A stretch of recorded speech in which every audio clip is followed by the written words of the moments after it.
Good morning, students. I hope that all are well. So due to some network issue, one topic is left.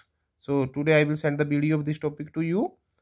The topic name is Kirchhoff's law. But Kirchhoff's law, telling to you before that, I will remember some point to you that means I have already told to you means for a particular wavelength, the absorptive power and the emissive power of the substances are not same.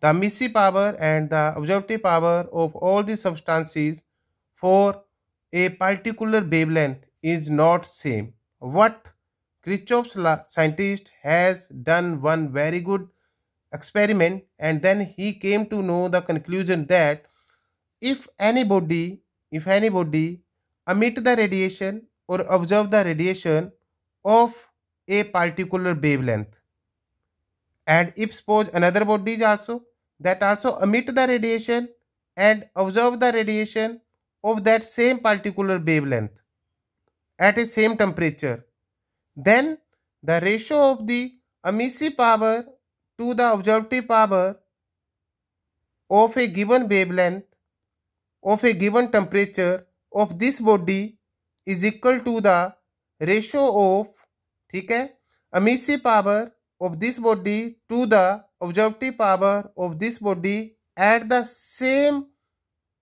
radiation wavelength that you have taken in first case at a same temperature are equal, or they both ratio emissive power or absorptive power of a particular wavelength of this body or this body is equal to the emissive power of this black body.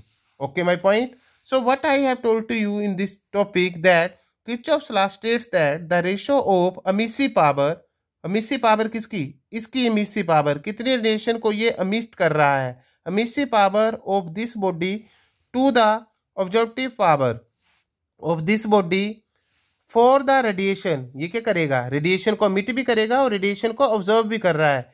तो इसकी जो ऑब्जर्वेटिव power और इसकी जो emissive power होगी for the radiation of a particular wavelength at a particular temperature is same for all the substances, is same, मतलब कि इसका जो रेशो जो इसका आएगा एट ए पार्टिकुलर वेवलेंथ, किसका, एमिसिव पावर और ऑब्जर्वेटिव पावर का of a particular wavelength of the radiation के ऊपर, वही सेम रेशो जो है अगर हम इसकी ऑब्जर्वेटिव पावर और इस बॉडी की हम अगर एमिसिव पावर को ले, ठीक है, of that same particular wavelength के ऊपर ratio, then that will come equal to first body, और these two ratio of emissive power and absorptive power of both the bodies are must be equal to the emissive power of the black body of that same wavelength and same temperature. Okay, my point. तो इसके लिए क्या किया, I have considered the three bodies 1, 2 and 3 and I have enclosed these three bodies in a, ठीक है, enclosure. I have taken the three body, this is the first body, this is second body and this is a black body of the same dimension, same area, same size, same everything, and I have enclosed in a enclosure at a temperature T. So after some time, after 1 hour or 2 hours, but you will observe that due to thermal equilibrium, all the body will acquire the same temperature, that is the temperature of this enclosure. Yes, we have discussed this कि ये क्या करेगी, अगर इसके पास अगर temperature ज्यादा है तो इसको दे देगी और एक स्टेज ऐसे आएगी इसका सभी जो बॉडी जो है वो किसके थर्मल इक्विलिब्रियम में हो जाएंगी, इस टेम्परेचर के, okay, temperature of the surrounding के.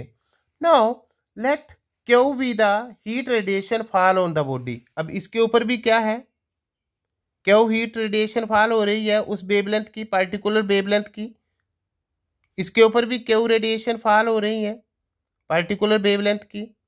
इसके ऊपर भी Q radiation fall on it. Okay, so heat radiation that fall on the means all the bodies, that is Q. Okay, and A1 A2, A1 and A2, A1 its absorptive power, A2 its absorptive power, and A is equal to 1 is the absorptive power of the black body. ये A1 और A2 क्या है? absorptive power है किसकी? First body की. Second की absorptive power A2 and black body की absorptive power I have already told to you it is equal to 1. So when these radiations fall on this body, which radiation? Heat radiation of which wavelength? Of particular wavelength. इसके लिए भी वही wavelength है, इसके लिए भी वही wavelength है, इसके लिए भी वही wavelength है. Then what will happen? The absorptive power, the heat that is observed by this body, that is A1, A2 and that is equal to 1. Okay, my point? And also I have told to you, if any body observe the radiation, that having the capacity to emit the radiation also. So its emissive power of first body is E1. This is the emissive power of the second body is E2. And its emissive power I have written with EB. That is the black body emissive power. Okay, my point? Yeah, emittive power.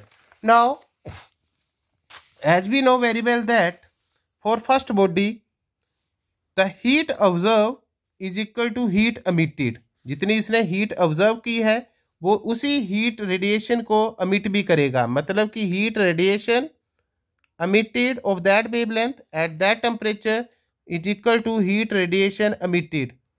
Now heat radiation, heat observe का formula मैंने बताया आपको. क्या formula होता है heat absorb का? Absorptive power multiply by the heat radiation incident on the body. मैंने आज ही करवाया आपको कि हीट ऑब्जर्व का फार्मूला होता है absorptive power of the first body multiply by the heat incident on that body is equal to heat emitted, heat radiation emitted. Heat radiation emitted मतलब how much heat is emitted by the body. That formula I have already told to you, E1AT. So this is the first equation. This is the means first body case. Second body का क्या है? Second body के ऊपर कितनी heat fall हो रही है, incident हो रही है, क्यों? और उसकी कितनी ऑब्जर्वेटिव पावर है? A2. So how much heat is observe by that body? Incident क्यों हो रही है? ऑब्जर्वेटिव पावर उसकी कितनी है? A2 है. तो कितनी हीट ऑब्जर्व करेगा? That is A2Q. और that is equal to what? Heat radiation emitted. तो हीट रेडिएशन कितनी एमिट हो रही है? That is its emissive power E2. Area same है, टाइम सेम टेकन है. Okay my point. So this is the second body. Now third one, which body is there? Third one body, that is black body, and its absorptive power is A. Heat incident on it, that is also Q. तो हम क्या लिख सकते हैं यहाँ से कि heat that is incident into absorptive power of black body. अब absorptive power of the black body कितनी है? आपको पता है absorptive power of the black body that is 1. तो इसलिए मैंने 1 लिखा multiply by Q is equal to EB into AT. This is the equation number 3. So from these three equations, what you can say that meaning E1 by A1 is equal to what? Q by AT. अगर मैं यहां से देखूं तो क्या होगा? E1 divided by A1 is equal to Q by AT. Yes. E2 और इसको मैं यहां ले जाऊं divided by A2 is equal to Q by AT. Yes. तो both are equal to this. और this is also equal to what? Black body. Emittive power. So also or we can say that यहां से आप लोग क्या लिख सकते हैं कि EV किसके बराबर है? That is equal to Q by AT. So this is the emissive power of the black body. So if we will take the ratio of E1 by A1, that is also coming Q by AT. E2 by A2, that is also Q by AT. So that Q by AT is equal to what? Emissive power of black body. Yes or no? Clear? So the ratio between the emissive power to the absorptive power of the body at a particular wavelength or at a particular temperature of all the substance are equal. Of all the substance are equal. अगर कोई substance अगर अलग अलग भी है तो उनकी एक पार्टिकुलर वेवलेंथ के ऊपर, एक पार्टिकुलर वेवलेंथ रेडिएशन के ऊपर सभी सब्सटेंसेस की ऑब्जर्वेटिव पावर और एमिसिव पावर का जो रेशियो आएगा दैट विल बी सेम और that is equal to emissive power of a black body. So this is given here Kirchhoff's law. Thank you.